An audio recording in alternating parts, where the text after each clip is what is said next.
educate, prepare, and empower all learners in partnership with their surrounding community to be successful in today's and tomorrow's society. Zach, can you please lead us in the Pledge of Allegiance?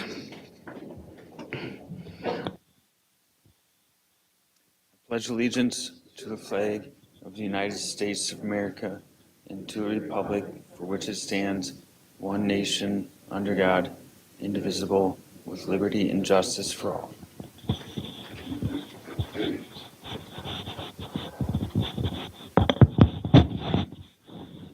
Thank you, and then can you please call roll? Following board members are present at the District Administration Office. Scott Andresen. Here. Natalie Copeland. Here. Al Dahlgren. Here. Zach Dorholt is here. Shannon Haas. Here. Heather Weems. Here. The following board members are not present. Monica Sugera Schwartz. Now, following cabinet members and staff are present at the District Administration Office. Superintendent Dr. Lori Putnam, Assistant Superintendent of Secondary Education, Dr. Jason Harris, Assistant Superintendent of E5 Learning, Nikki Hansen, Executive Director of Community Education, Adam Holm, Executive Director of Finance and Business Services, Amy Scalrud, Executive Director of Operations, Joel Heidkamp, Executive Director of Research, Enrollment, and Assessments, Don Roper, Director of Community Engagement and Communications, Tammy DeLand, Media Technicians, Paul Novak and Gordy Scott, and the custodian on site is Austin Goodwater. Thank you. Then can I get a motion to approve tonight's Board of Education meeting agenda? So move. Classic. Have a motion by Scott and a second by Natalie. Zach, can you call vote? Scott Andresen, Yes. Heather Weems, Yes. Natalie Copeland. Yes. Al Dahlgren. Yes. Shannon Haas. Yes. And Zach Dorholt is yes. Thank you. Then we have the consent agenda. The consent agenda consists of non-controversial items the board adopts routinely without debate. Any single member may remove an item from the consent agenda by requesting removal at the time the consent agenda is moved for adoption. On tonight's consent agenda, item A, approval of minutes from November 6, 2024 and November 20th, 2024. Item B, approval of bills and other financial transactions in the grand total amount of $4,740,573.04. Item C, approval of personnel staff changes. Item D, approval of monthly financial report for October 2024. Item E, approval of monthly treasurer's report for October 2024. Item F, acceptance of grant awards and donations. Item G, proposed revised board policy 406, public and private personal data, legal reference and statute change. Item H, proposed revised board policy 410, family and medical leave policy, statute change.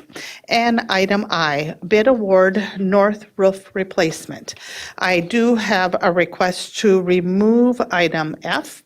Does any board member want to remove an item other than F? Okay, so can I get a motion to approve items A through E and G through I? So move. Okay, I have a motion by Scott, a second by Natalie. Zach, can you call vote on that? Zach Dorholt is yes. Natalie Copeland. Yes. Shannon Haas. Yes. Scott Andresen. Yes. Al Dahlgren. Yes. Heather Weems. Yes. Okay, then we have both board member Natalie Copeland and Al Dahlgren recusing themselves from item F. So Zach, can you call vote without them? Scott Andresen. Yes. Zach Dorholt. Oh, wait. Oh, I need a motion to Oh, I'm sorry, approve yes. item F. Sorry, Oh, do we need a quorum? We have one. 4. We got 2 abstentions. Yep, so 4 left. Okay. So move. Second. Motion by Scott for item F and a second by Zach. Zach, can you call vote Scott of the 4 of Andresen. us? Yes. Zach Dorholt, yes. Heather Weems. Yes. Shannon Haas. Yes. All right, thank you. Going on to informational items tonight. First up, we have the South Junior High School presentation presented, and welcome Principal Becky Estrada. Come forward, and we're looking forward to this. So thank you for being here.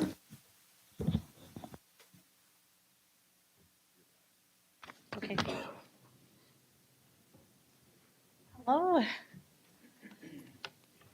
Everybody can hear me? Kind of? A little bit closer? Okay, awesome. Hello, everyone. I think what I'll do is start with the video and then the regular introduction. So I'm going to try and get this going.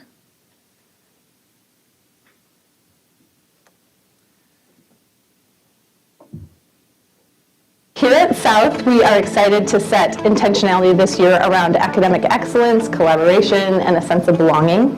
We are really being intentional in writing into our continuous improvement plan an effort to recognize student achievement in the classroom. Modern Classroom is essentially using a variety of different strategies to kind of guide kids through the learning in the way that is best suited to their needs.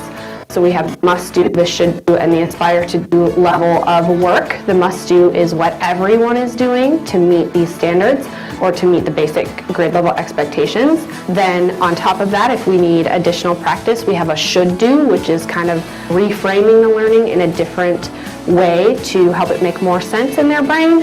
And then we have what we call the aspire to do, which is generally more of a creative interpretation of the learning for kids who are really, really getting it. They've mastered it, or they have shown that they can do this 80 to 100% of the time with whatever circumstances you give them. Then they have this opportunity to do the more creative or like fun work with the content. We're really shooting for boosting motivation and confidence of our students, creating a positive learning environment. We are doing this through a number of different ways in our student announcements, and we also have additional videos playing throughout our building on large screens.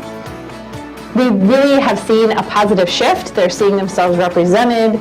We're laying the foundation for future success. We're excited to celebrate them. It's creating positive relationships between students and in the classroom, and really hitting home that sense of belonging in our building. Early in the year, as we were working through our continuous improvement plan, we started talking about voice, both from the family perspective, also from the student perspective.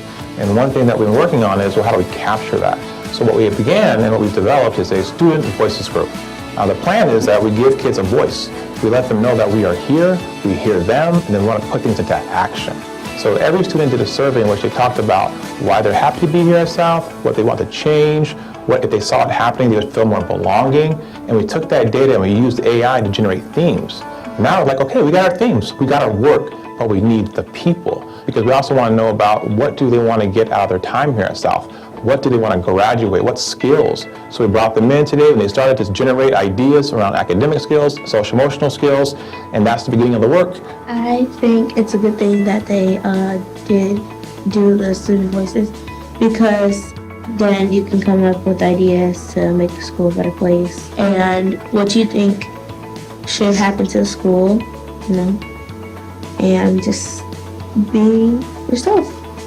So the reality is that we are all seeing the same things and we all want something very similar. They see the pluses and they see the opportunities and they want to be a part of that process. I'm super excited for this program. I think our plan moving forward, we want to get some more high schoolers to come back to middle school that's went to South and engage with the community, kind of creating that bond between high schoolers and middle schoolers. That they get this opportunity to talk to the high schoolers, what it's like, and to hear about the experiences and get them prepared. I think that's pretty unique. The history is that those kiddos who came in today, our two tech seniors, they walked these halls. They lived this life. That's that history and also leadership. Now let's also say that our students who are showing up, they are also leaders. They are also leading, and they want to see someone who looks like them, talking with them about what they want to hear and what they want to work towards. I think it's a good thing that they're bringing tech students on, because they could have went, they probably did, and they had like the same struggles, not knowing where the classes are, not knowing how to open up their lockers. We are excited at South Junior High to partner with our families and establish a family advisory council, trying to get all voices heard and making sure that our families are feeling connected to us and feeling like they're able to tell us what they want for their kid, making sure that what they're expecting and what they're hoping for their child, that we can help make that happen here at South. I'm really looking forward to being involved in the Family Advisory Council here at South. I think it's going to be a great opportunity to connect with other families and just bring more opportunities for our students. Go Tigers! Go Tigers!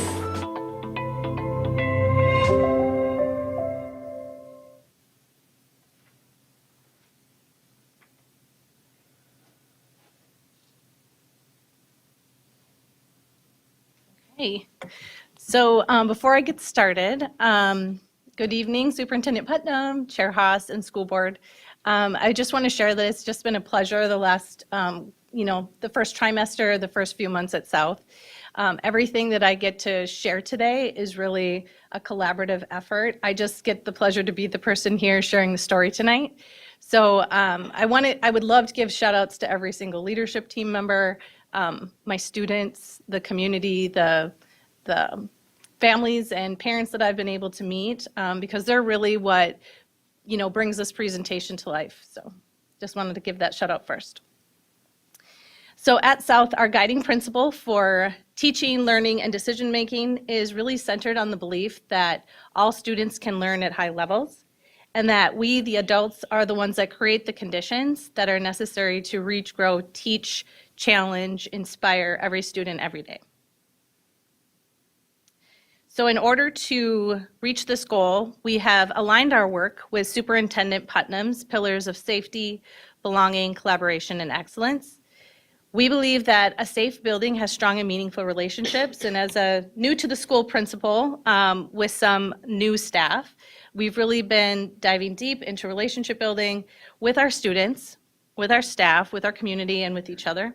We do that through a number of different ways, like PBIS, SPAR, web, and student and family voice, which you saw highlighted in the video, and I'll talk more about as we go through the slides.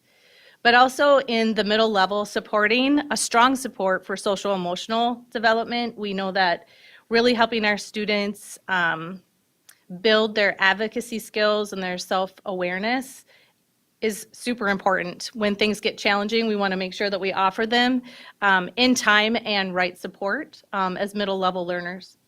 We offer active supervision daily, and we have daily student support team meetings that are proactive, relationship-based, and responsive. So we meet every day to talk about spaces, places, classrooms, students that might need our proactive support so that we can be there in supporting things before they even know that they need us.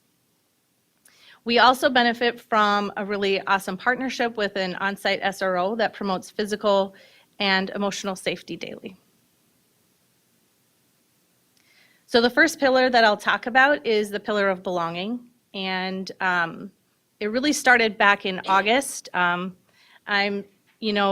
thinking about how do we start this year? Where do I even begin? And the new Student Academy was something that South had done in the past. And so it was something that I really wanted to make sure that we maintained. The new Student Academy was very well attended. Our incoming 5th grade students were all invited. And then all new students new to South, so 6th through 8th, were invited to come in for a week in August to get their schedules, meet some teachers, explore the building, try their lockers, ask the questions, see the lunchroom, all the things that a new student will want to have. It was really well attended. Our families were really happy that we offered that. I want to focus on this slide around the intentional work that we've done with family voice and student voice, and trying to create a topic called Future Ready. Like, what does Future Ready look like to a student, and what does it look like to a family? So as you saw in the video, we're running the Student Voices Council and a Family Advisory Council. And our Student Voices Council is run by students for students. So we had our 2 tech high school students come over and they're like, yeah, I want to be a part of this. And they want to have more people get involved, more of their friends get involved.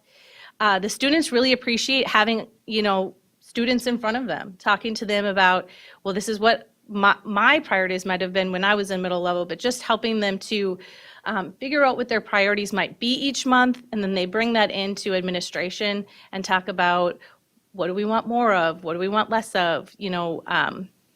What do we want to do here at South that would make it even better for me as a 6th grader or 7th grader or 8th grader? And it's been really powerful. Our Family Advisory Council meets bi-monthly, so families were surveyed back in August at our back to school conferences. to find out what topics they wanted to have presented throughout the school year. So this month, in December, actually, we're having our Family Advisory Council meeting tomorrow at 5 o'clock. And it's around mental health and social emotional wellness for the middle level student. And during this meeting, we'll also give continual input on what do our parents think a future-ready student is.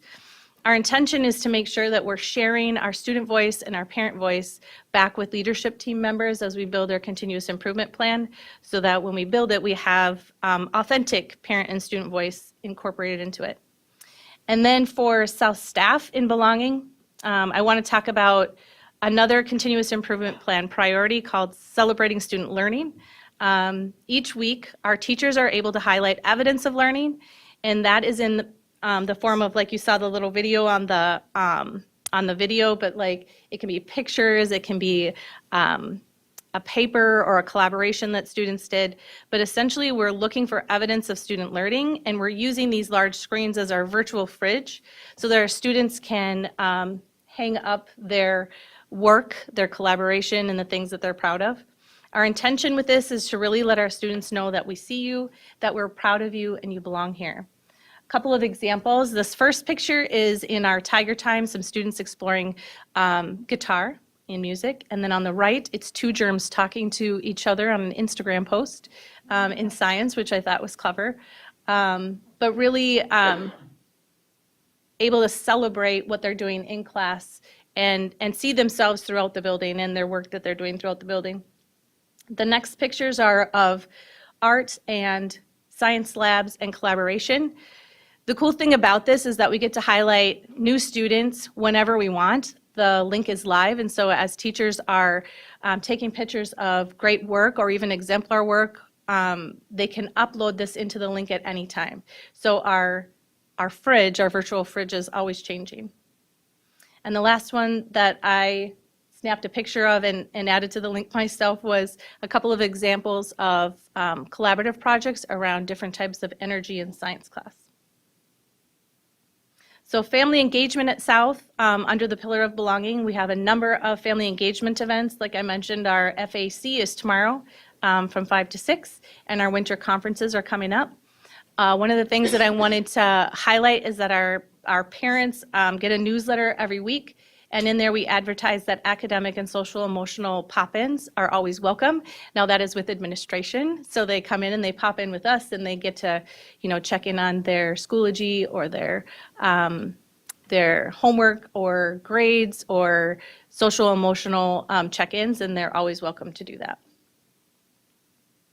The next pillar of collaboration I'd like to highlight for our students' Career in a Year and for our South staff, the iTime lessons.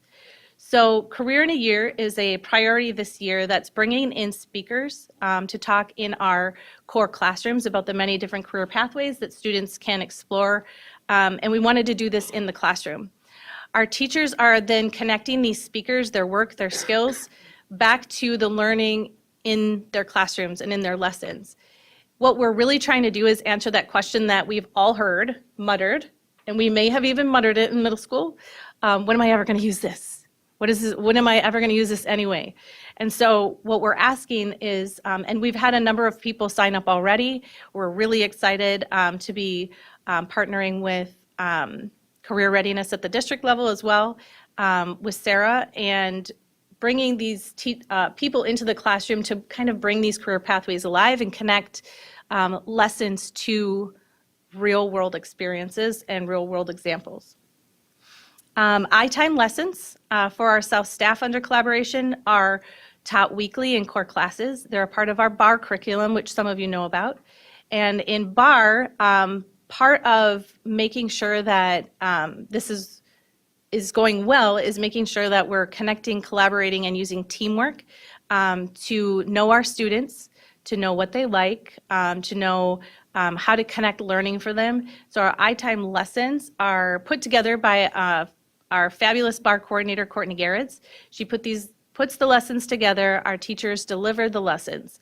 And then in our BAR meetings, we get to share what we learn about our students, about their talents, and the amazing things that they might even be doing outside of school that we didn't know about.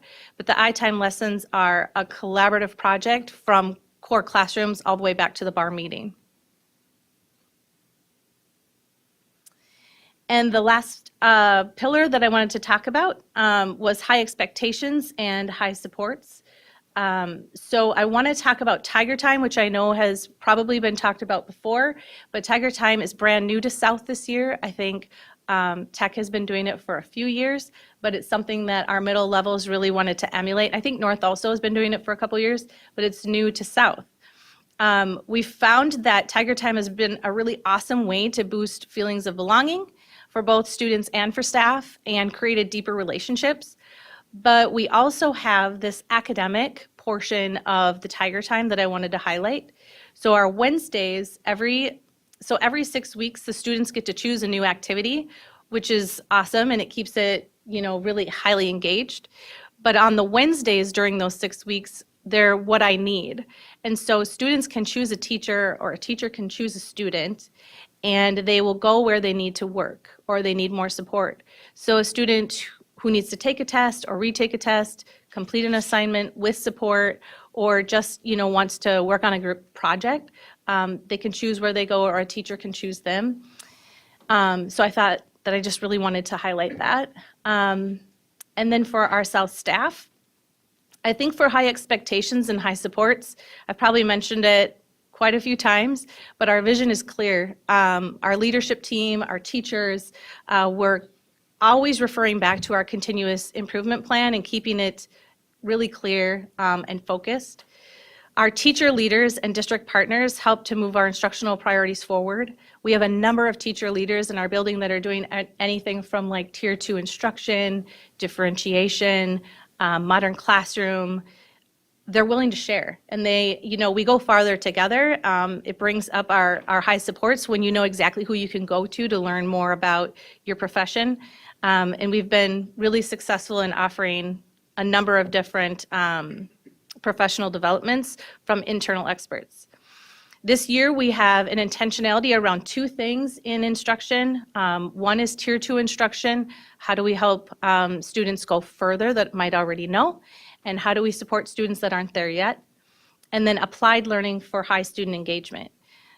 We review both of these priorities often with our leadership team using the PDSA cycle for improvement, which is Plan, Do, Study, Act, which allows us to kind of reflect on where we've been, bring back items that we may need to focus on again, but always doing that with the continuous improvement plan at the center and at the focus. So thank you for letting me be here tonight. I'll open it up to any questions that you might have about South. Thank you. Yep. Anybody have any questions or comments at all? Natalie? Thank you for sharing all those pictures Yeah. of those beautiful little but not so little kids. Appreciate that. They're in the middle. Yes, love that. I really loved the virtual fridge that you talked about and how teachers can just add, and they don't have to send an email and then the other person has to upload it. So it makes it really accessible. I really love that. And also student voice group. Way to go. And I'm wondering if those things came out of some of the data from the student survey, or how did you decide that those two things were kind of the big rocks that you wanted to move into? Yeah, so when we met in August to design our continuous improvement plan, we do use the student survey data, our parent survey data, and we really use that to decide which goals we might want to change or go deeper with. And so it was definitely at the center of our work and the work that the leadership team wanted to make our central focus. We also decided, and I think it was all leadership teams, that we wanted to spend at least 80% of our time speaking, working, and being intentional around instruction. So those two things show up a lot in the continuous improvement plan. Yeah. When I was looking at the data deck, I was noticing which of the student survey answers had a disagree and/or strongly disagree above 30%. And it's interesting that that all points back to what you're talking about you're doing this year, so way to use your data. But I'm wondering if you can talk a little bit about, I noticed some correlations, but I'm not in your building, so I want to know if my thinking is correct on that. So I feel safe at school and extracurricular participation, where disagree or strongly disagree on both. And do you think, I'm just wondering if there's correlation between, it seems there's correlation between kids that are feeling like they belong because they're also in extracurriculars, but safety and then the belonging, I belong in my school, was 30%. So if those are all kind of in the 30s, it seems like that would be an obvious next step, would be to get them more in activities, which I know you want and everybody wants. But can you talk a little bit about that? Absolutely. So I think you're right on. I think the more that students are feeling connected and the more they're involved with in their school, the more they're going to feel connected in that sense of belonging. We have a number of community partners and projects that are happening, during school, but also after school. So when we think about activities, a lot of times we think about athletics, but we have more than 15 different things that students can get involved with just this winter. And we've got our fall play that happened, and we've got our musical auditions that are happening right now. Nice. We have a Latino group that happens after school that's part of our 21st Century Grant. There's an art club. There's, our school yearbook committee is meeting. So when I say 15, I'm probably on the low side, but there are a lot of different ways for students to be involved. And we have been intentional about recruiting students into activities and making sure that once they're in, they're feeling comfortable to stay in. And that's the work of our new athletic and activities director, Jasmine. So she's been working hard on that too. Yeah, I've worked with her a couple times and she's doing really well. Yeah, she's very intentional. So I really love that. What do you think are the barriers, like the top 3 barriers to students being able to participate in after-school activities? I think that sometimes it might be awareness. Yeah. If you look at the data, do I belong there? Is that something that is going to be an anxious space for me? Yeah. Or, am I going to have a friend in that? So I think For sure, the friend, yeah. I think first of all, as adults, we go right to money or transportation, but I think it's really about, do I have a friend in there, in that activity or in that sport? Am I going to have the support? I think that's kind of where my brain goes in the middle level, because they're not thinking about those other things. They're really trying to be independent and stand out, but also blend in at the same time. Yes, all the of both it. and, yeah, right. Yes. Notice me, don't notice me. Yeah, right. Yeah. Thank you.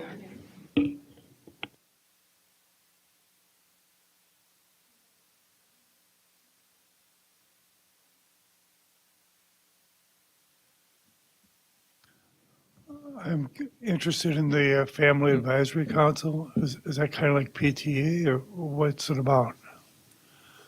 Yes and yes. I mean,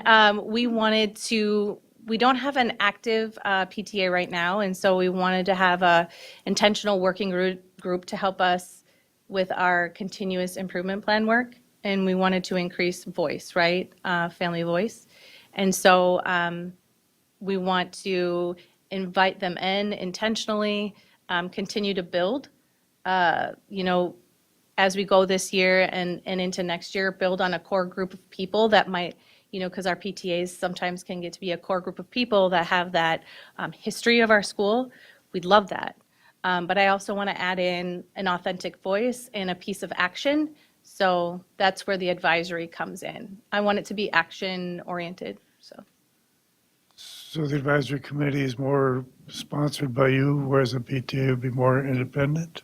I think so, yeah. There's probably a few nuances, but essentially, I think, there's an overlap, between those two. We'll see where it goes. We're in the infancy stage right now, so. Could you tell me a little bit about Modern Classroom? Yeah, absolutely. Is it the first time that you're hearing about Modern Classroom? Somebody mentioned it sometime or other. Okay, so Modern Classroom is a flexible learning style that allows students to come into class, have their core teaching, but then move on independently. So there's a must-do, a can-do, and an aspire-to-do. And so they will move through these activities or these learning spaces with mastery checks. So they will intentionally be checking in with the teacher on each one of those steps to make sure that they're not skipping a step. And then the teacher can make sure to give the support in time. As we know, especially at middle level, well, probably every level, we learn at different rates. And so it's an intentional way to deliver a lesson that gives students what they need in time. Okay, thank you. I see you have an open house coming up.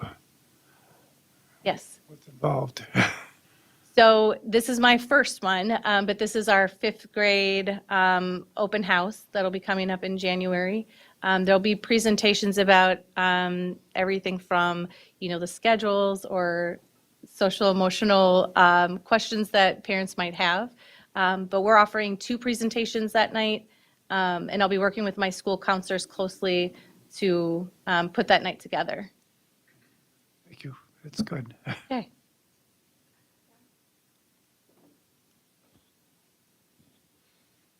So this is probably out there kind of. But watching the presentation, and it's out there and it's for conversation. But watching the presentation, there's a lot in there about creating a sense of belonging. And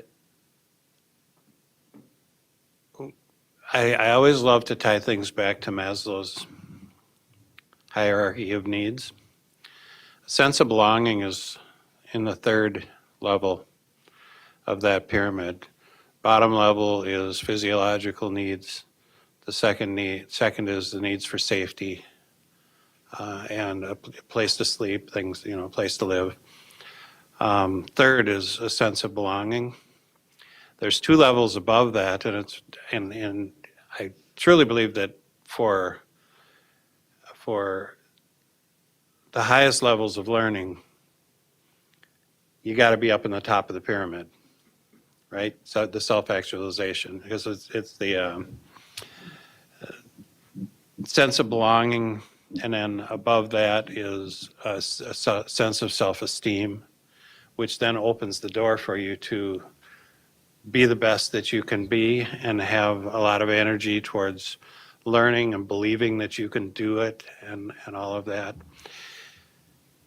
If we focus, and I'm not, this isn't criticism, this is just a food for thought, but if we focus on the sense of belonging, is that because that's where we're at? And if it is, then what are we doing to move students through the next level so that they can move into a level where we actually have exceptional students? And we have exceptional students, I don't take that wrong, to where we have high levels of exceptional learning going on and great levels of success in all of our schools. I'm not picking on South here either, but it's just, it's a learned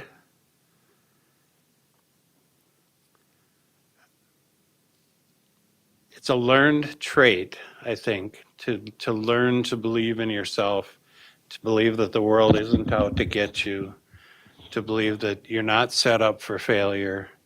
All of those things they're taught and they're learned, but you have to have it to get to where you need to get. So what types of things do we do at South to move people through and on up into the top of the pyramid where they can learn at exceptional levels? Well said.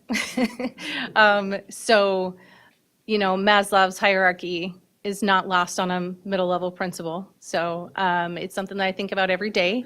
It happens in the minutia, like talking to individual students about where are you at today? just that individual check-in about remembering what they're here for and what they're capable of. But it's also the macro level of like checking in on classrooms and making sure that our classrooms are, well-run and a space where, like we talked about with Modern Classroom, a student who might need a reteach can sit side by side with a student who's already ready to move on to the next standard and get what they need in real time. And I'll tell you that the sense of belonging where we decided to start our work as a leadership team was intentional. We feel like that's, where we're at, and I trust the leadership team that was there, before me to help me set those goals. Honestly,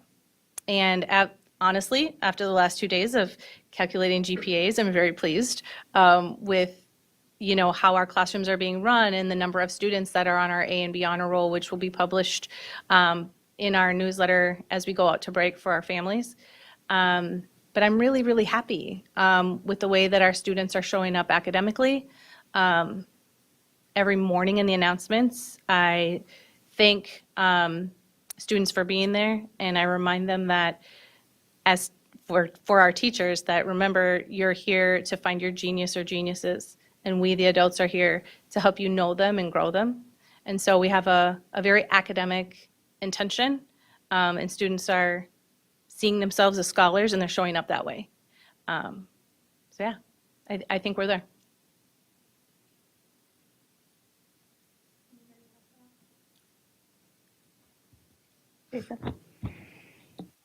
Can I just say quick, Becky's a new middle school principal, and middle school is never easy to work with, to what we just talked about around all those things. And spending time with her walking around the hallways, in the cafeteria, and doing just what we know needs to be done to see a kid that's by themselves, to talk to them, to ask questions, specifically at that age. Love it. Continue to do all the great things. We talk. I'll say it again, I have the blessing to work with amazing principals every day, walking the hallways, and you just heard it again of what's being done in our schools. And we'll continue to talk about safety, belonging, collaboration, and excellence, because our folks are living and walking that every day, and you just heard it again. So kudos, continue to do the good work. Awesome. Yeah. Thanks for letting me be here. All right. I think that's it. Okay, we have next informational item.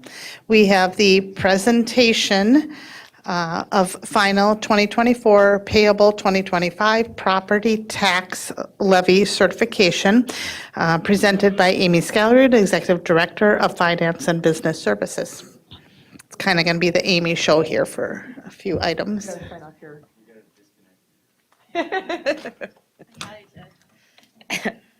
Oh, there it goes. All right, it timed out. Just give me a second to get connected.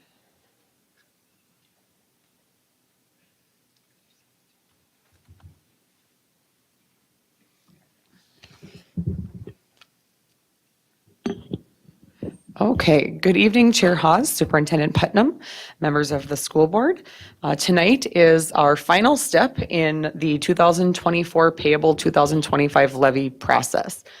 So the preliminary levy came to the board in September, and then tonight we will look at how that has changed and then do the final approval.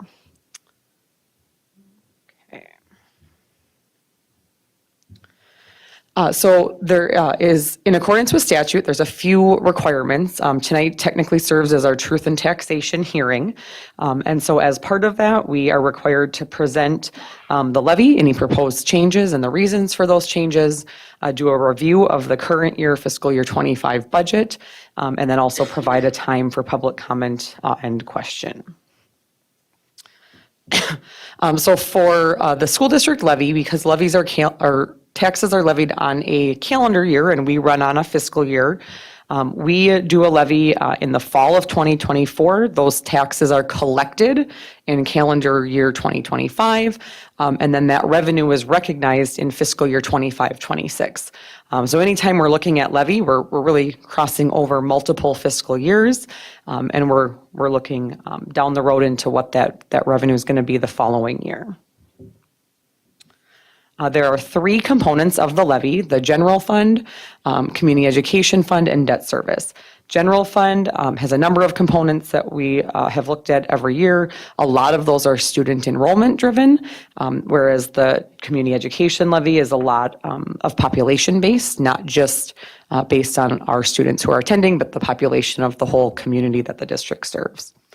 And then the debt service levies are set based on any board-approved bonds, so we have LTFM bonds and other debt that the board can authorize, as well as any voter-approved. For our district, our levy is about 55% in the general fund, 42% in debt service, and then community education is really a very small portion of the levy at about 2.5%. In comparison to last year, we see the debt service percent going up a little bit as we look at our levy increase. The majority of the increase is really coming from debt service because there were some large adjustments last year that have dropped off. And so we see the debt service percent go up slightly compared to last year.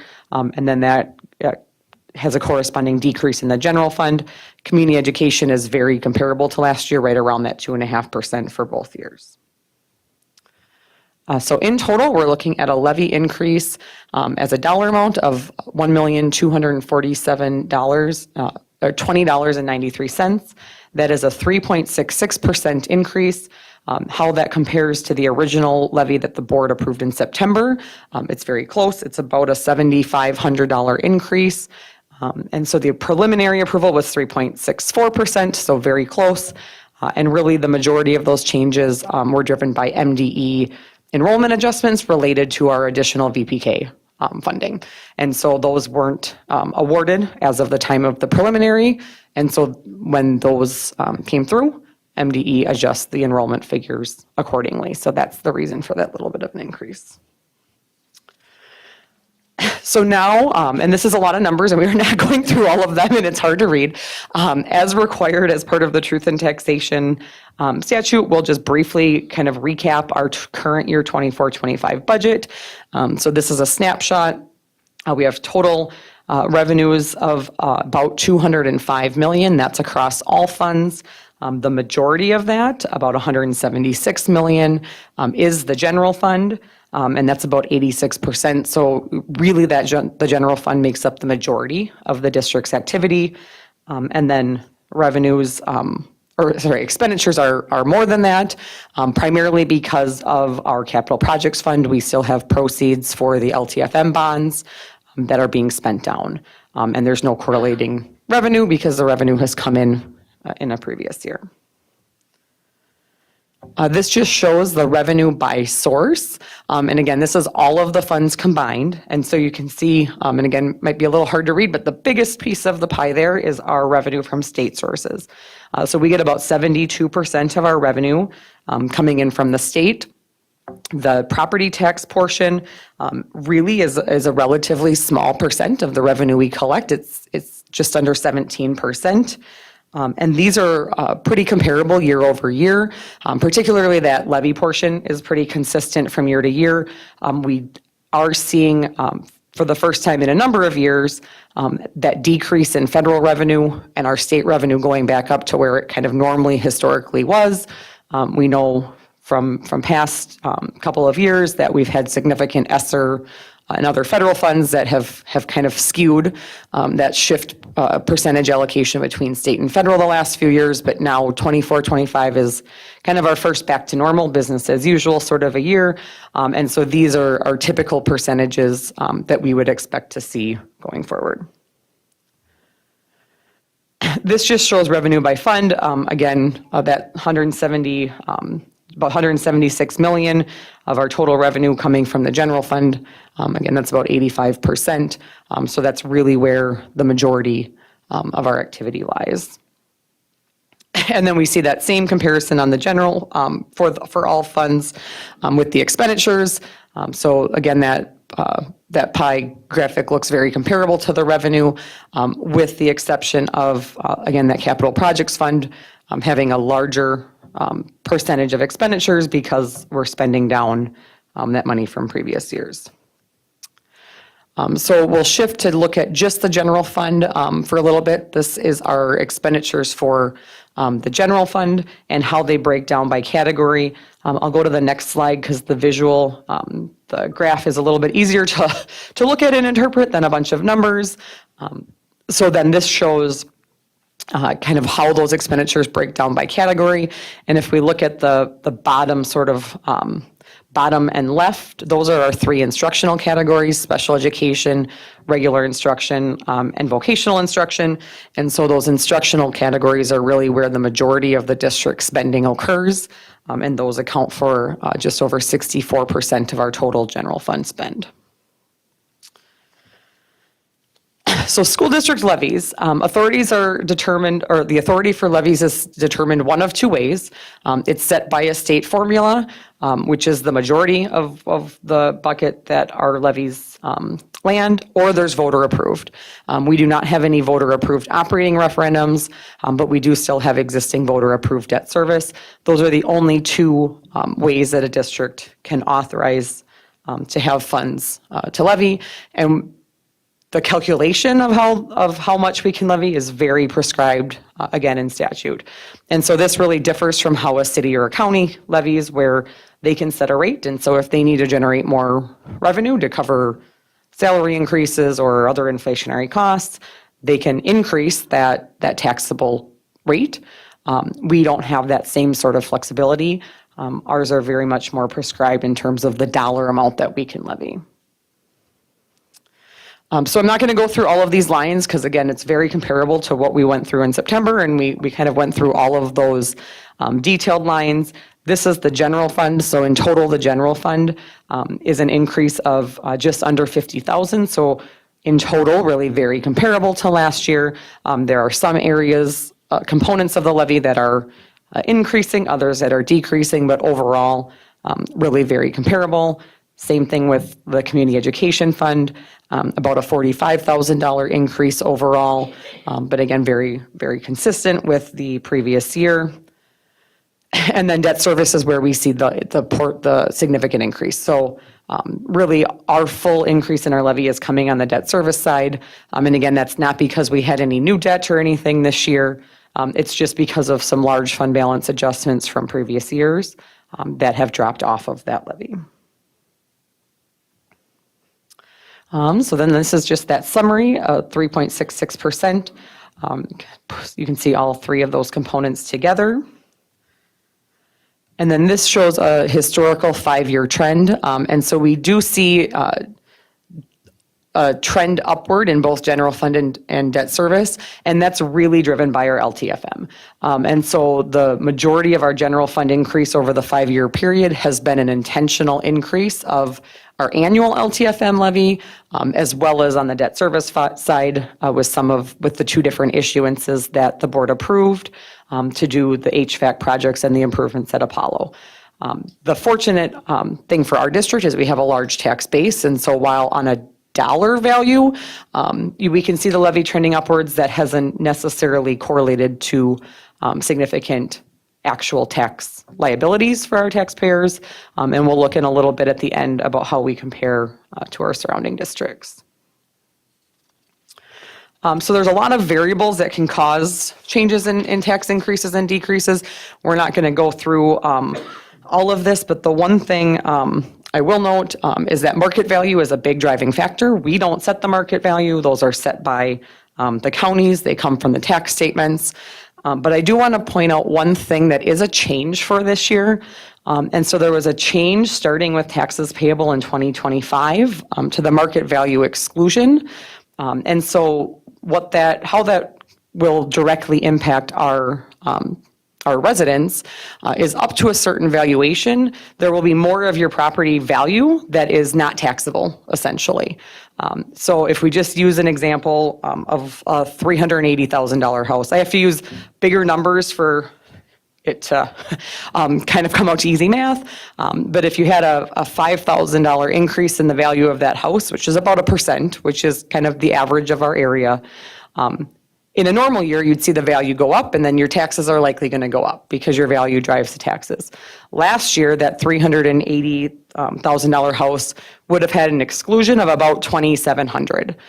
This year, that exclusion will jump to about $11,500. So even though the value is going up by $5,000, the value that is actually taxable is going to go down. And so that's a benefit to our taxpayers, particularly on our lower to middle income. That middle box is how it calculates. Once you hit $517,000 in valuation, there's no exclusion. So, you know, our homestead residential high value properties aren't going to see much relief, but for our lower valued properties, we'll see actually, and we'll see that on the next slide, even with values going up and our total dollar amount that we're levying going up, we will have some of our taxpayers who will actually see a decrease in their school portion of their taxes, even with a market value increase. This just shows the tax history of the overall tax base. We know we're coming off a couple of years where we had really significant 10 to 15% market value. We're really back to sort of a normal stabilization of the valuations, and so overall we had just about a 1.5% increase in the actual tax capacity, and values went up about 2% was the average. So this just shows with what we levied, assuming a 0% valuation, because the tax base is growing, we would have homes in most of, you know, the middle, lower to middle homestead value actually see a decrease in their school portion of taxes. That said, we know that 0% is not realistic. We know values are going to change. So if we put in that 2%, which is the actual average for our area, we see that really up to about $175,000 in valuation. Even with their value going up, their tax liability is going to go down because of that change in the exclusion. And then just to wrap it up, this is where we compare to our surrounding districts. And so this isn't new. This graph has looked like this for many years. We know that we continue to be the lowest school portion of taxes compared to our surrounding districts. And then so we do need approval of the levy, but that will be after we open it up for the public comment, unless there's questions before that. Does anybody have any questions or comments about Amy's information? Thank you.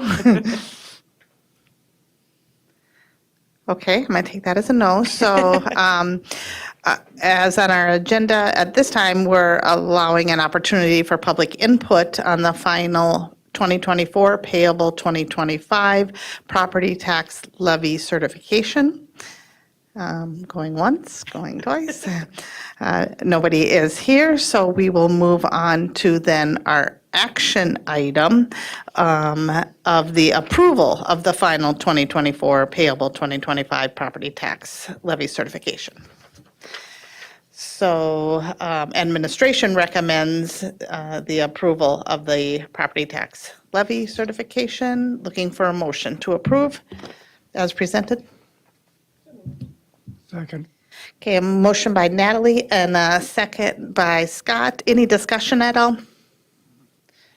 Okay, Zach, can you call vote, please? Heather Weems, Yes. Ell Dahlgren, Yes. Zach Dorholz, yes. Shannon Hodge. Yes. Scott Andresen, Yes. Natalie Copeland. Yes. All right, thank you. One more for Amy Scalarud. We have the approval of budget for Apollo referendum. Yes, thank you.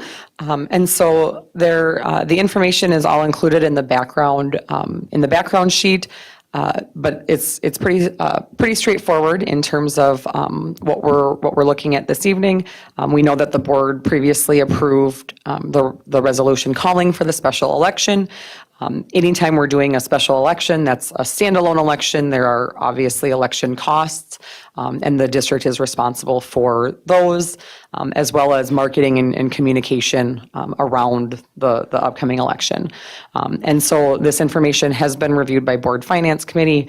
We're estimating that those costs would be somewhere between $125,000 to $150,000. The majority of that is the actual election costs, about $100,000 to $105,000 more than likely, and then the remainder marketing and communication costs. And so the recommendation is to approve a one-time purchase of that out of the unassigned fund balance.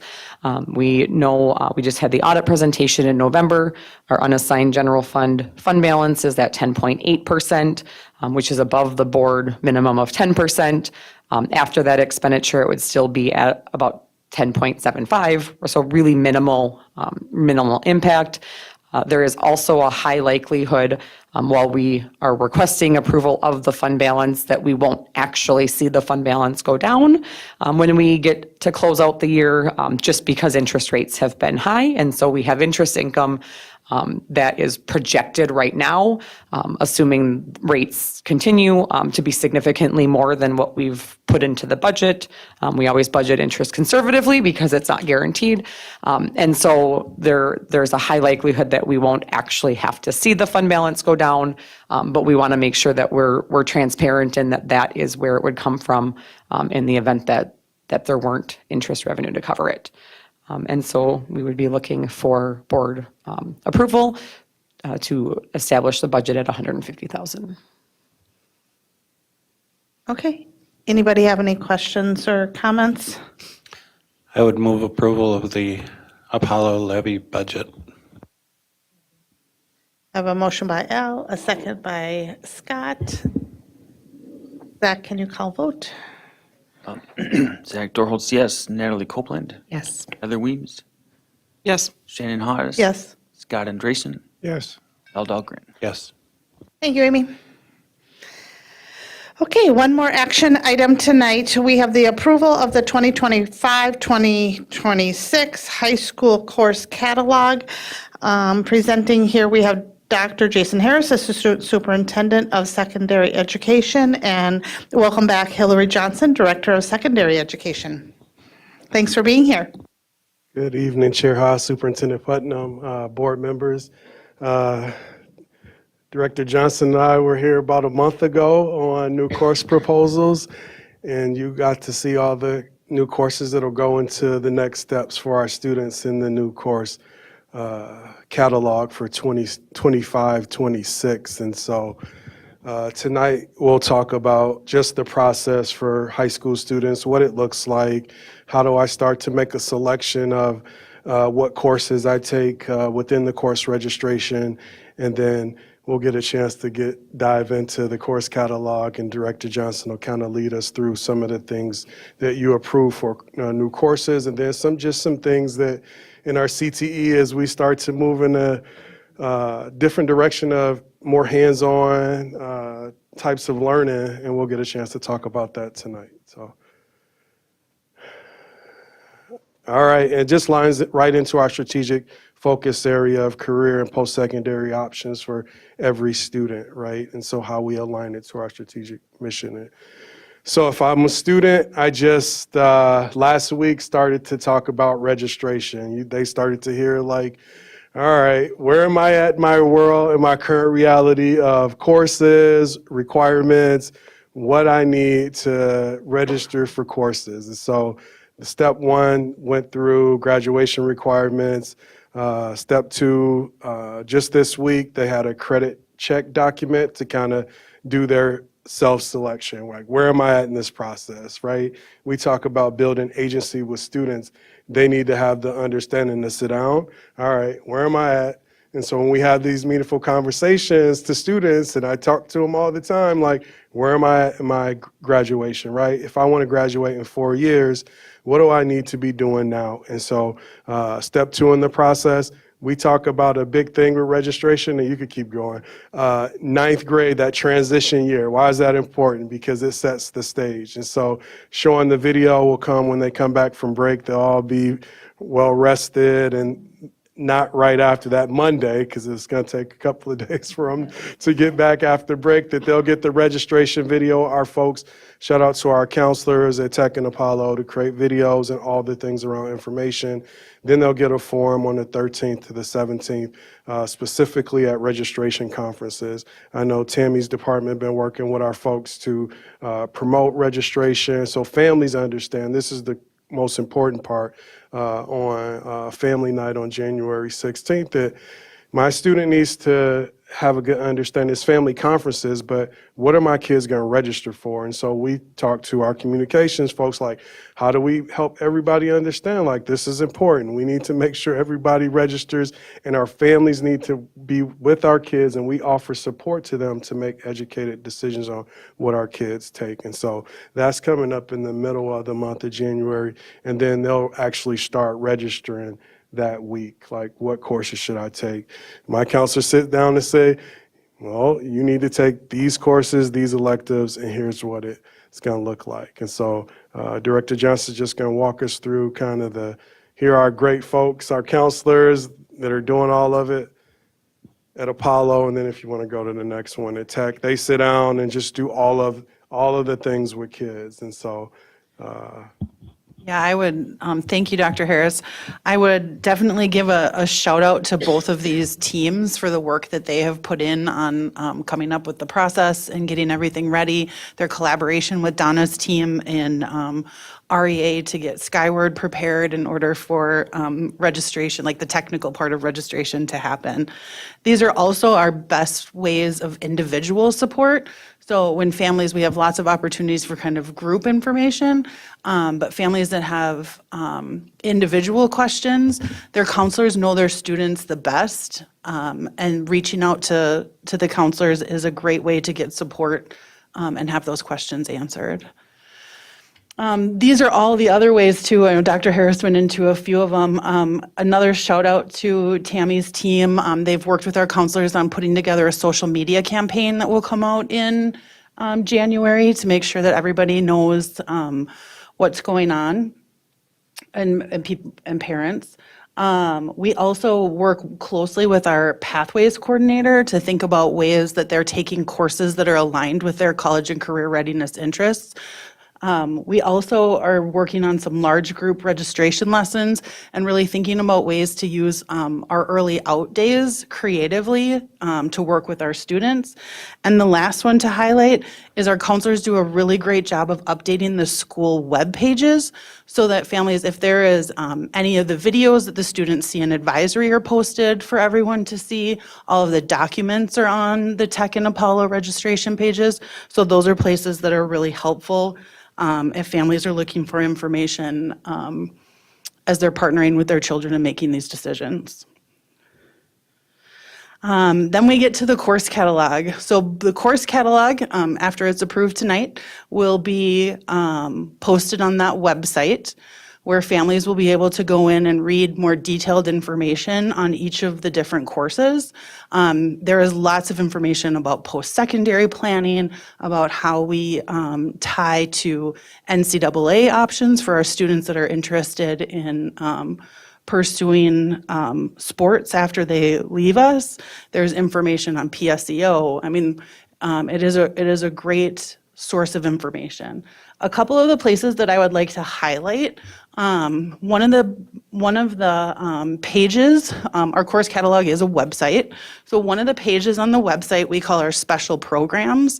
And in special programs are the couple of the courses that you approved already this fall. You can see the U.S. Army Junior ROTC and our driver's education classroom instruction. Will both be located in those special programs.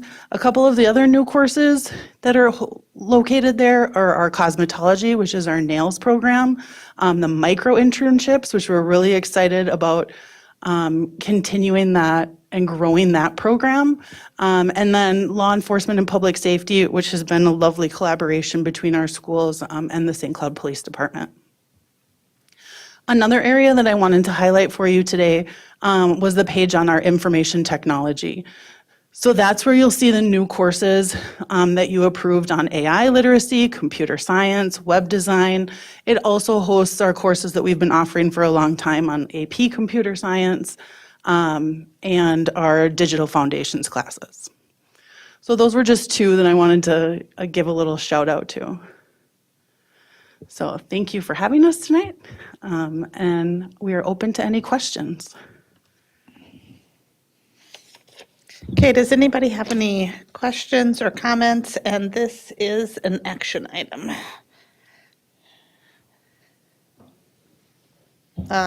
Natalie, and then Scott? This is my second time seeing this since I saw the district advisory committee. And so then I just was going to say that my daughter came home on the 16th and said, I had to do this thing where I had to fill out my credit check. I'm like, yeah, I know all about it. And she was like, how do you know all these things? I was like, I was in a meeting. She's like, you're always in a meeting. I'm like, yes, I know. But so she was like, yeah, I did it. And I already knew I was fine. But, you know, it's, she was like, why do I even have to do it? And I'm like, well, exactly what you said, because it's important for you to take control of your education. So, yeah, thanks for building that in. Thank you. Scott? Okay. You indicated they needed 63 credits to graduate. Yes. What is a credit and how is it determined? Great question. So in 742, we have a credit is one course over a trimester. So a student can take up to 6 credits per trimester and 18 credits in a year. Does that help? Okay, the course, is that a specific length of time or? Yeah, so our classes are, our classes are offered like during a period in a trimester. And so that course over the trimester would earn them 1 credit. All right, what is credit recovery and how does that get involved in this? Yeah, so credit recovery, if our students have not yet completed the course or not shown mastery of the standards in that course, we offer them the chance to make up that class in multiple different ways. So some of it we partner with night school and extended time through ALC, and some of it we're doing credit recovery at both Tech and Apollo during our Tiger Time and Eagle Time classes. Okay. Pathways, tell me about pathways. Yeah, so pathways are how we think about our career clusters. So the state has a large kind of wheel where they take different clusters of careers, anywhere from some of them are like our healthcare cluster is one of them that's really popular here in St. Cloud, or our education cluster. And what we do is we show the students a pathway from our 9th grade courses, like all of our foundational courses, into some of the specialized programming that we offer, right into their college or career path. So we think of it as a pathway that a student takes to prepare them for that college and career experience. Sort of a way through the cluster then. Yeah. Yep. And hopefully soon we'll be bringing the new one. There's a new college and career cluster wheel that's coming, and we're very excited about it. It has some updated ideas and cross-cutting concepts. It adds AI into our technology or into our pathways, and so we're excited to think about the ways that will help support our students. I was pleased to see information technology, computer science. It's about time. Yeah, we're really lucky. We have, obviously very strong support from the board and Superintendent Putnam, but we also have some really passionate teachers that are interested in growing these programs and giving the students what we call that, state of the art or industry standard experience to get them ready to go right into a career or into a post-secondary institution. Thank you. Thank you. Okay. This is an action item. I'm looking for a motion to approve the 2025-26 high school course catalog. And do I have a second? Second. Thank you. I have a motion by Natalie and a second by Heather. Zach, can you call vote? Scott Andresen. Natalie Copeland. Yes. Heather Weems. Yes. Shannon Hawes. Yes. Zach Dorholtz, yes. Al Dahlgren. Yes. Thank you. Again, seeing a lot of you lately. It's great. Thank you very much. Okay, that was it for our action items. Moving on to our reports. First up, we have our superintendent's report. Dr. Lori Putnam presenting. Thank you, Chair Haas, members of the board, cabinet, and those listening at home. I am going to start off with just sharing a little bit of an update for the work that we're doing around advocacy with our legislators. We have extended an invitation to local legislators to meet with district administration and the upcoming Board of Education legislative chair in early January. January 7th, I think, though all of you know I'm notoriously bad with dates, so don't hold me to that. But it's in early January to review the board platform and some other advocacy items that have come up for district administration, particularly related to funding. So we are looking forward to that conversation. And I know incoming board member Bruce Hentges also invited local legislators to the AMSD legislative update, which is held typically their first Friday board meeting at a site in the cities. And so really looking forward to that. That's a nice time when the Association of Metropolitan School Districts share their legislative platform, which often mirrors or at least discussed, items have been discussed with this board because many of our concerns are directly shared by AMSD. And so we're really looking forward to that and appreciate any support that our local legislators want to give us. I also want to share that we have a preschool enrollment night coming up on January 16th at Quarry View. And then our kindergarten enrollment nights begin the following week at our elementary schools and run through the next couple weeks. And those are all available on our district website. I think there's one a night almost.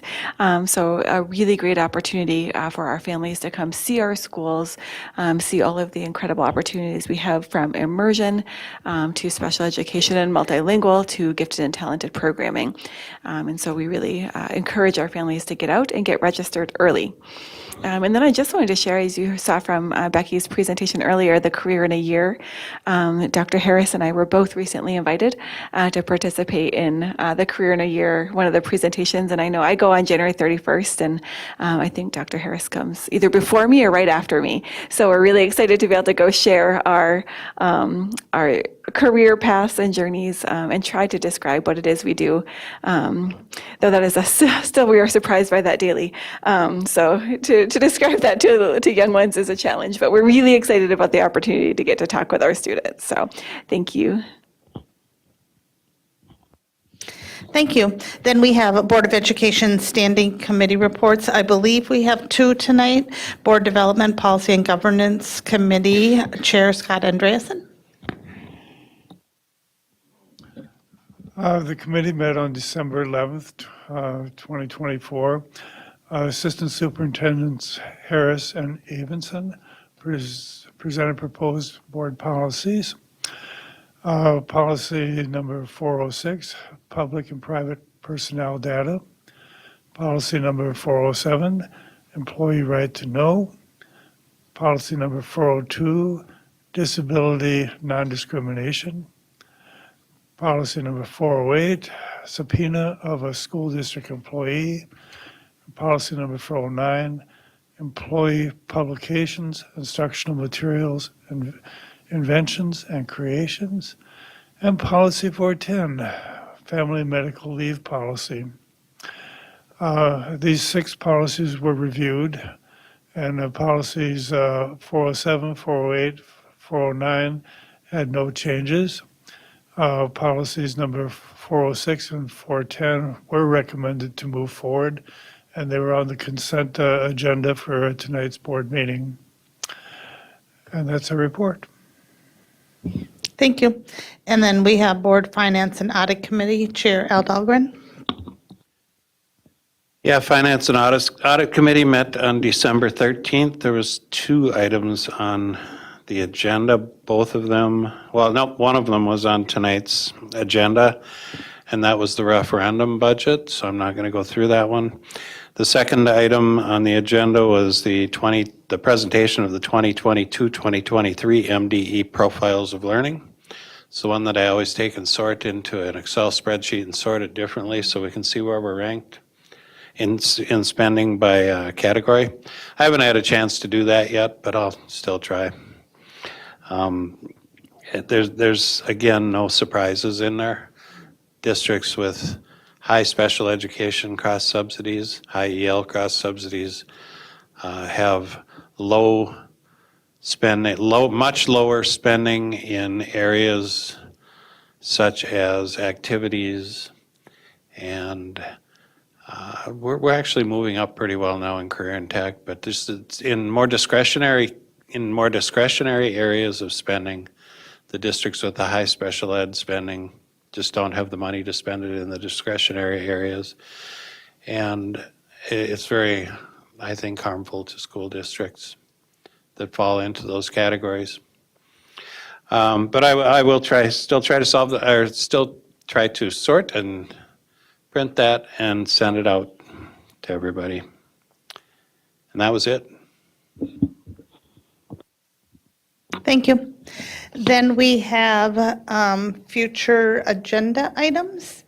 January 8th, 2025 board meeting topics will include preschool for success update, full service community schools presentation, school updates, and of course policy readings. At this time, does any board member want to suggest a future agenda item? I do. Yes. Now, I won't be here, but yesterday at our retreat, we talked for a period of time on the effect of MCA scores being publicly distributed and the harmful effect that can have on school districts and communities.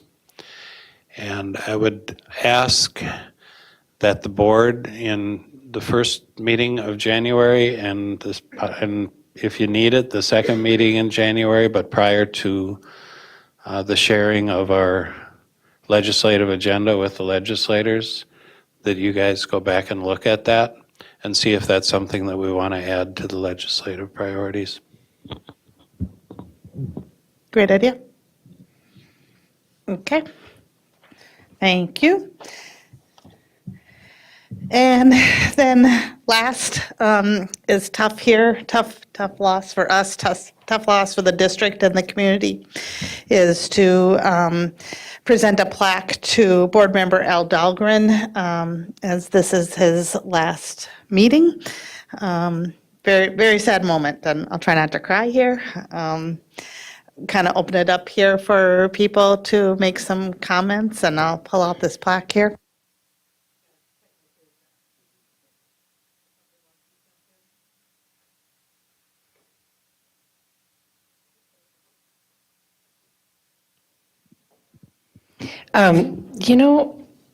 Just so you guys know, Al and I have some differences. I don't know if you've ever known that, but the thing that we have in common is that we don't accept the status quo. And just because something's happening doesn't mean it should happen any longer. And how do we get to the point of what's best for our kids? Al, you deeply care for our community, and your leadership, it's the integrity that you have in your leadership is, I think, why people have really looked to you in our community to know, hey, what's going on and what's underneath, the noise, and you're good at getting underneath the noise. We will definitely miss your institutional knowledge and your continuous advocacy of MSBA and at AMSD. And I think one of your feathers in your cap, which you don't usually wear hats, but should definitely be your advocacy with Minnesota State High School League. And that was, it was so horrible what our kids were going through, and it was such a joy to see that you don't accept the status quo come out of you and make some real changes. And so I really appreciate who you are and how you lead and how you care. So thanks for everything you've taught me over the last 6 years. I will echo both Shannon and Natalie's comments. And I have meant for many months to say this to you, Al. Your leadership on this board has been incredible as a new member 2 years ago. Being able to see how you approach all problems and your attention to detail and your willingness to spend time and visit sites and ask the tough questions and understand the tough questions. I will say I think it's a real loss to this district. It's a real loss to our public. You did it really, I'll call it pragmatic. You approached things from a very pragmatic perspective and always balanced student well-being or prioritized student well-being while asking hard questions about finances and holding us accountable to our public, which I think is incredibly important. And even to Natalie's comments, I think we all, what I've appreciated about this board overall is we all come from some different backgrounds and we do have some different perspective, but it has never been anything but professional.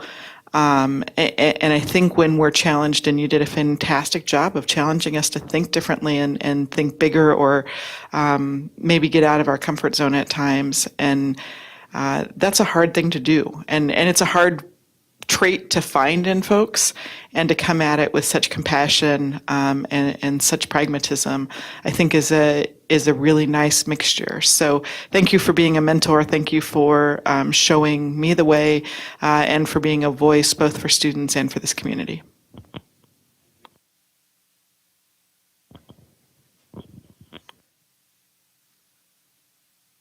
You are really well informed. You know more about what's going on in this place than almost anyone except the superintendent. You must talk with her once in a while to keep up the dialogue. One of the things that impressed me was you found this building. You found this district office. You also found the Katherine Johnson building. I don't know if you studied the real estate pages or what, but it's quite amazing. You found structures that we could really update and make use of. You've been a strong delegate to the MSBA delegate conference. You've presented our positions on a number of different items, and it's been really good to watch you and just sort of be the backup man. And you're very well informed on the district finances. I've learned a lot from you. Thank you for your service.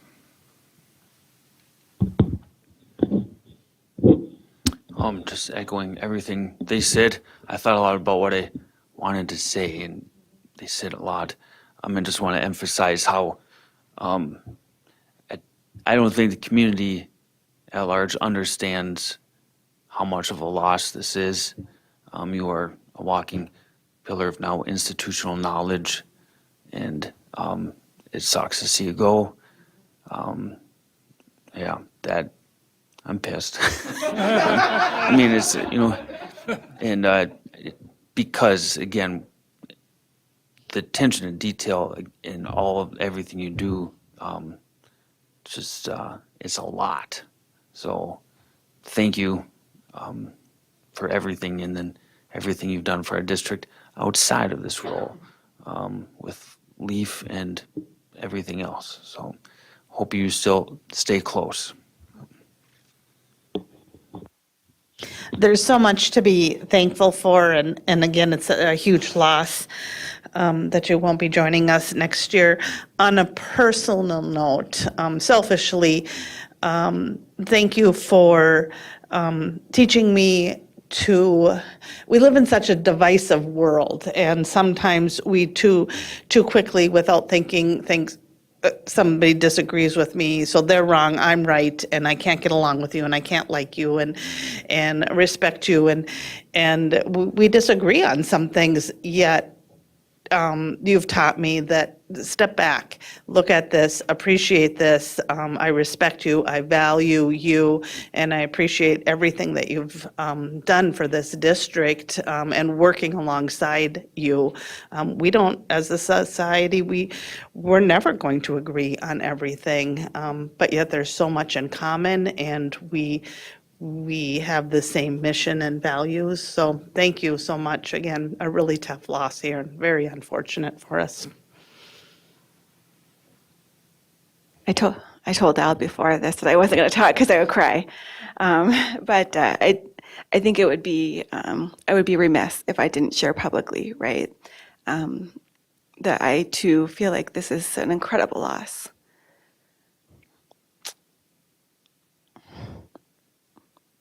See, I told Shannon don't we cry, and I am disappointed, right?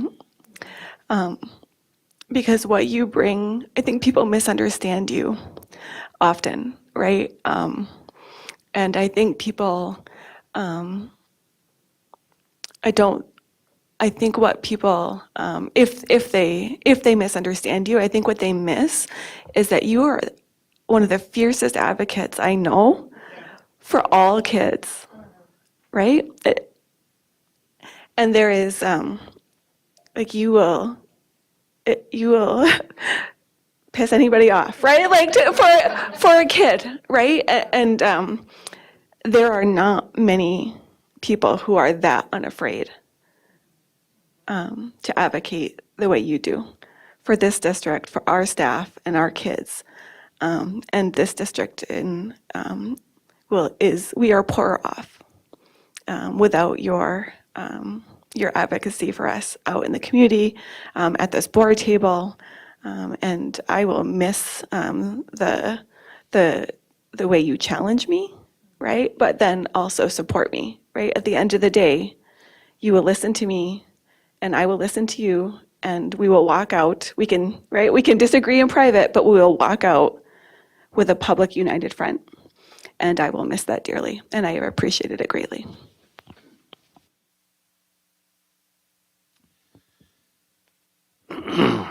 So as for the seeing things differently, yeah, I probably see things differently than anybody else on the board here, but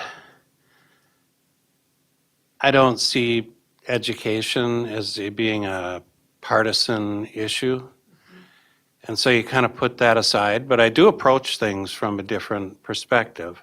And I think that perspective is going to be missing. I'm sorry, but it's going to be missing. I'm staunchly conservative, and I don't think anyone else on this board would stand up and say that. But you know what? We still pretty much always agree on most everything except for wearing masks. You know? And I think I was right on that one. So I didn't, I kind of thought about what I wanted to say, and I don't have a whole lot to say, but I thought about some of the things that happened when I was on the board, or things that I was proud of or very involved in over the course of the 12 years that I've been on the board. And the first one that I had listed was that I brought a conservative perspective to the board I tried to do it in a non-political manner. I represented over a perspective that over half of the district residents have, and spoke on behalf of those people. But that doesn't mean that it had to be in a negative or in a fighting way. It just brought thoughts and ideas that had to be said. I spoke heartfelt and favorably, publicly about the school district with local media. I've done, I don't know how many hours on Ox, probably 50, 60 hours on Ox. For when I was chair of the board, I was on Jay Caldwell every other month, doing that. I had a very good working relationship with Jenny Berg, who's now with the Star and Tribune, and I still have a very good working relationship with Jenny Berg. And I've I've gone out on social media when I see someone trying to beat down the school district, I try to beat them back. Because I don't do it disingenuously. I say what needs to be said.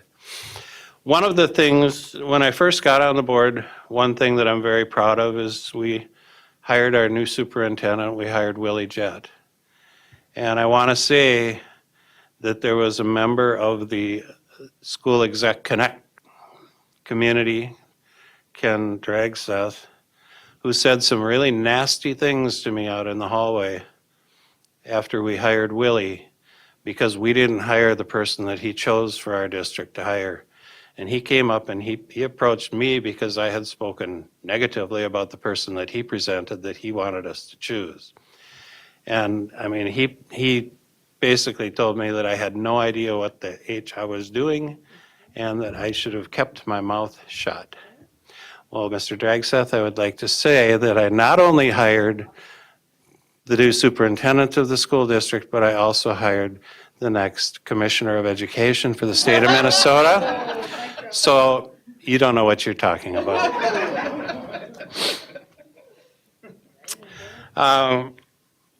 Early on, I brought marketing and branding as an issue to the school district. At the time I got on the board, that was the superintendent's responsibility. The superintendent was the one who was supposed to speak publicly for the district, that was supposed to do all of the marketing and branding for the school district, and it was overwhelming. It was impossible for one, I mean, it's a full-time job, isn't it, Tammy? And so after that, that was right after we had hired Willie, and Willie brought Tammy onto the school district, and I'll tell you, the school district has just made leaps and bounds forward in marketing and branding, creating a cohesiveness from building to building, from program to program, making ourselves very identifiable quickly. It's my background. Franchising is all about creating a brand and being able to sell that brand. And I was able to bring some of that here, but I didn't do the work, and none of this do I take credit or do I say that I did the work. I was just involved in the direction that the district went with that. Participated in creating and passing a mission statement and a strategic plan that guides and shapes our district still today. Again, when I got on the board, we did not have a strategic plan. That was created after, that was one of Willie's first things, but that's a project. That was a year-long project.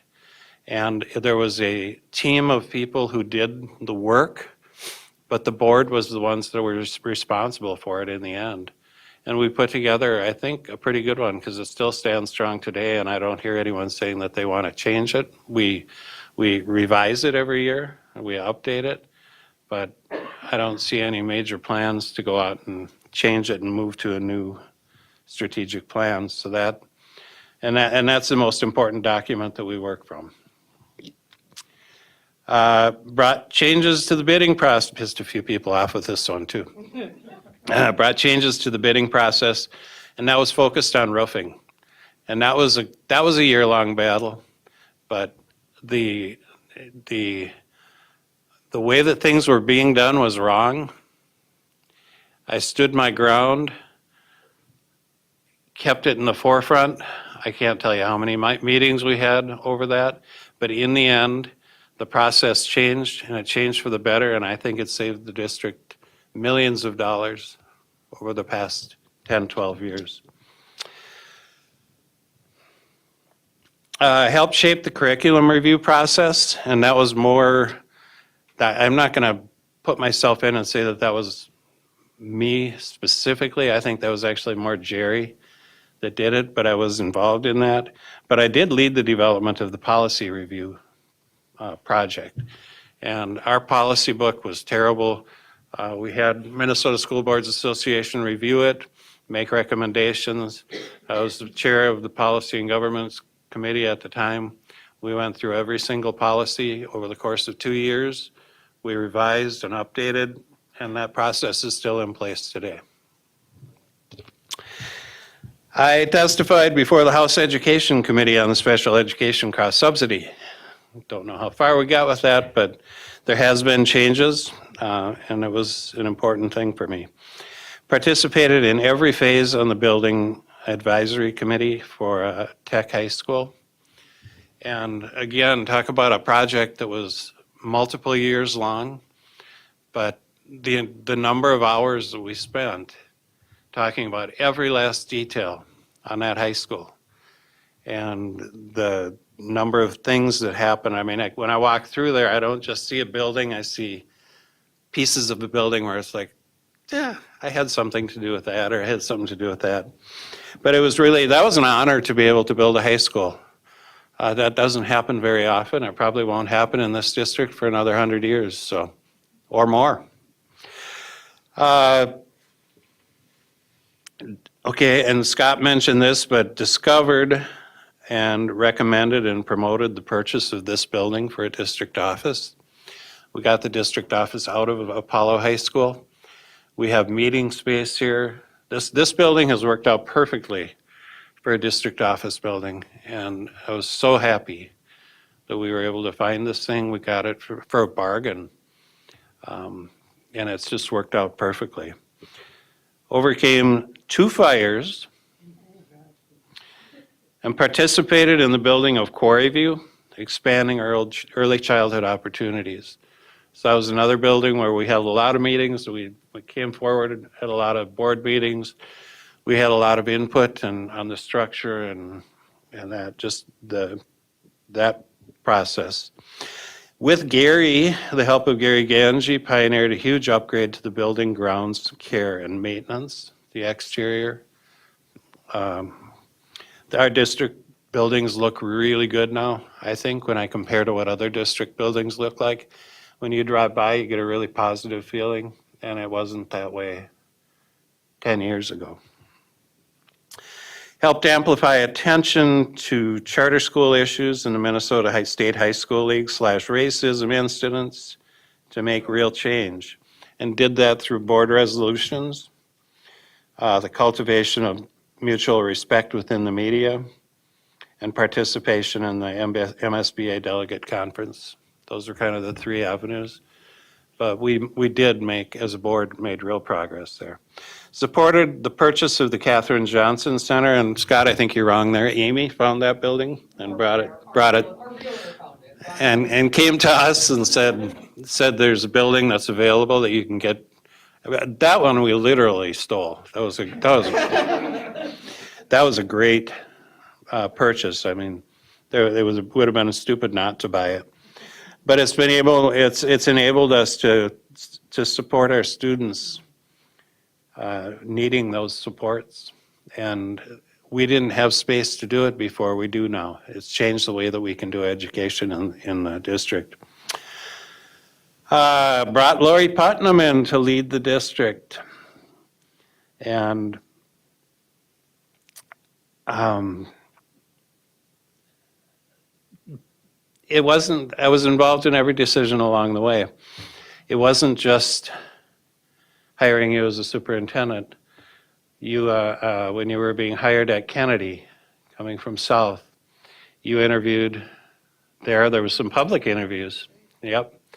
And then as the public, we got to vote on whether we thought it should be you or somebody else. And I hate to tell you this, but I said that we should hire someone from outside the district. And thankfully, Willie didn't listen.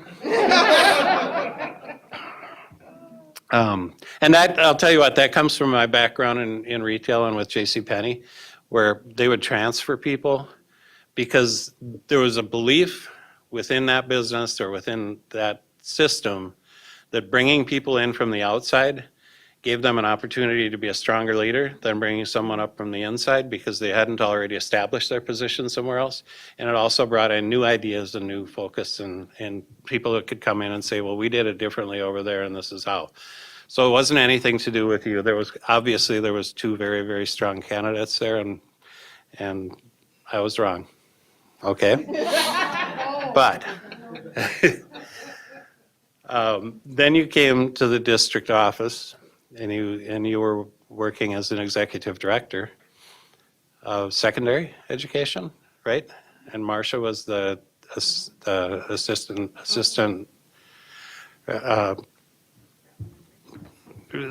superintendent for elementary. She was not an executive director. She was an assistant superintendent when she came in. But I knew that you had, at one point, I knew that you had received your superintendent's license.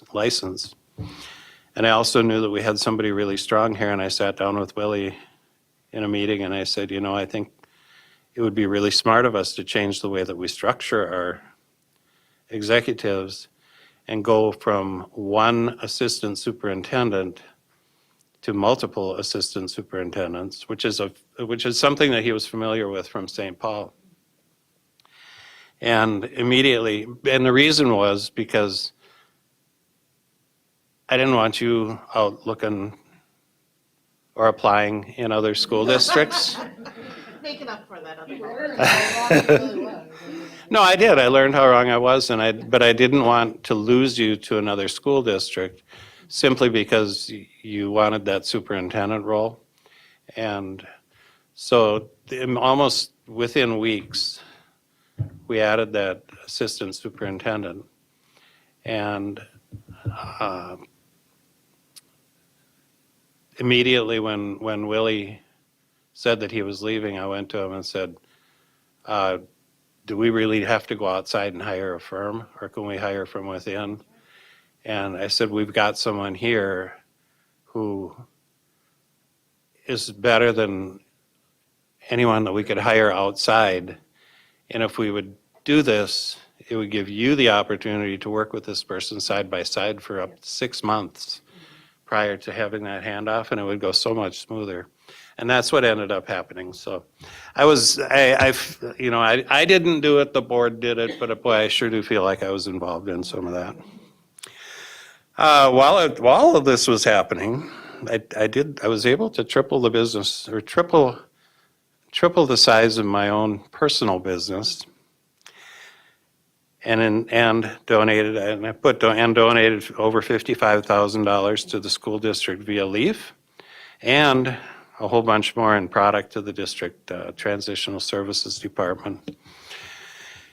In the end, I'm proud to have participated in allowing our professional educators to educate while providing oversight and not interference. And you'll notice that a lot of things that I was involved in I didn't talk a lot there about interfering in the curriculum or getting involved in the ins and outs of classroom or personnel management. I really believe that as a board, we hire a superintendent and an executive team to do that work. You guys are the professional educators. You go be professional educators. I was an overseer, and I oversaw what I could see, but I didn't, if you'll notice, I never ever came forward talking about things like the inside of a school building and what should happen on the inside. It was always on the exterior, because I could do that without interfering directly with school personnel. I'm proud to have been on the board for 12 years. The kindergartners, when I came on the board, graduate this year. So that's how long I've been here. I'm proud to have made a difference in education in 742. And as was said in the retreat yesterday, what actually happens here is much different than the public perception. We deliver on a mission for which we should be proud. And I can't say more about the honor that it's been to serve on the board. It's been the honor of a lifetime. As for you guys, my chance to get back at you guys. Heather, I had no idea what was coming when you came. But I'll tell you what, the clarity in which you view things and the expertise that you bring to this board is unmatched. I can tell that you've been involved in education, but I can also tell that you've been involved in leadership. And you show it when you talk. And I have truly appreciated that. The only thing that I would ask of you in the next 2 years on the board is that you do something to get rid of the offsides look back in hockey. It is just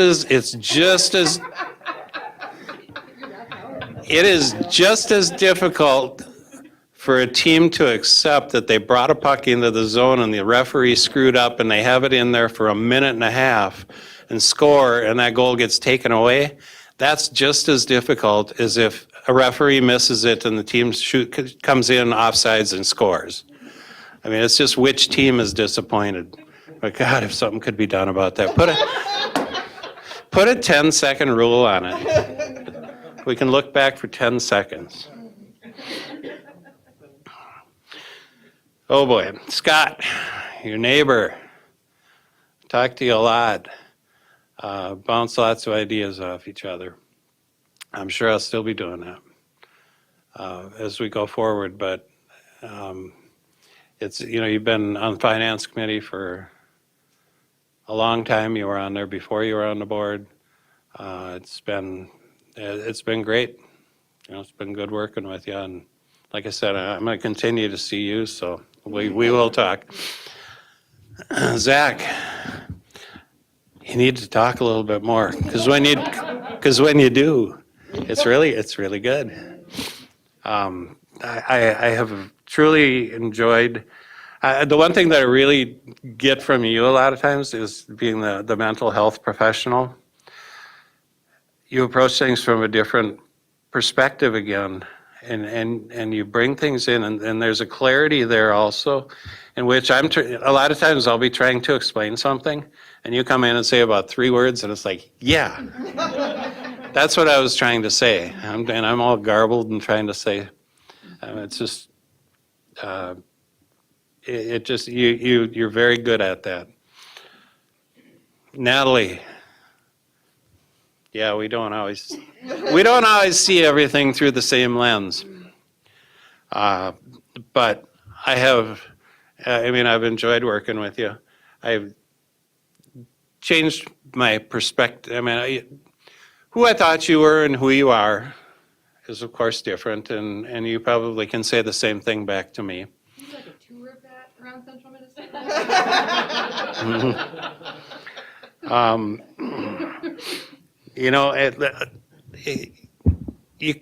You don't have to see things out of the same lens to be able to get along with somebody. And I think my mom probably taught me that it's just you got to get along. You got to get along with people. But I think you bring a very compassionate perspective to the board, and it's a view that the board needs. So keep doing it. Shannon, nothing but respect. You sit in a tough chair. It really is a tough chair there. I didn't like chairing very much. It's a different role on the board. You're not the boss of the board. You're still just a member of the board. But you got to sit there and keep your mouth shut at every discussion. And I can't tell you how many times I used to sit there and it's like I had all kinds of things that I wanted to say. But you go around and you're just calling on. And by the time it gets to the end of the discussion, it's pretty much over. I haven't said anything. Pretty much everything that I was going to say has been said. And so then you just call a vote and you move on to the next thing. And then you go through the same thing over and over. But it's really hard to sit there and not say anything, but to just keep the meeting moving along, to be fair. And in my time on the board, we've had chairs that weren't fair. We've had chairs that called the conversation knowing that the next person to speak, or who was in line to speak, wasn't going to agree with, or they were going to speak against their point of view on something. And they didn't allow free flow of conversation amongst board members. And you don't do that at all. And to be a good chair, you got to let everybody talk. And that's how you get, that's a good chair, and that's also a good board. When everybody gets a chance to speak, everybody gets to hear each other, and hear each other to the end. And not clock watching. That's really important, and you do a phenomenal job of that. Very, very fair. And Lori, I'm sorry I didn't vote for you. That's okay, but I'm glad that you are sitting where you're sitting. You know, all I can say to you is that you are very smart, one of the smartest people I know, compassionate, visionary. You are a phenomenal listener. You're fair, you're honest, you're approachable. Not a lot of people in your position are, but you are a leader, you're a woman, and you're very strong.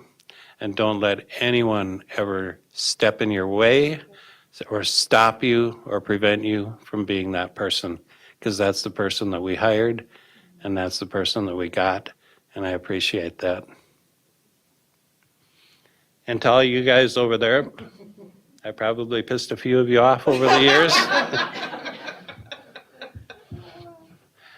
But it's a great team, and there's a lot of talent sitting around the room and at that table. And just keep doing what you're doing. I have full confidence you're going to do what needs to be done. And that's it.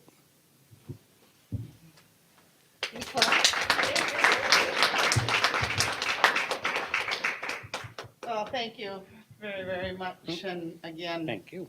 tough loss for all of us. Thank you. So looking for a motion to adjourn our meeting. Motion by Natalie, a second by Scott. All in favor, say aye. Aye. Opposed? Meeting is adjourned. It is 8:23 PM. Thank you for watching. Have a good night. We'll be back January 6th for a reorg meeting and January 8th for our first regular board meeting. I hope Drag Seth watches that. He's going out with fire.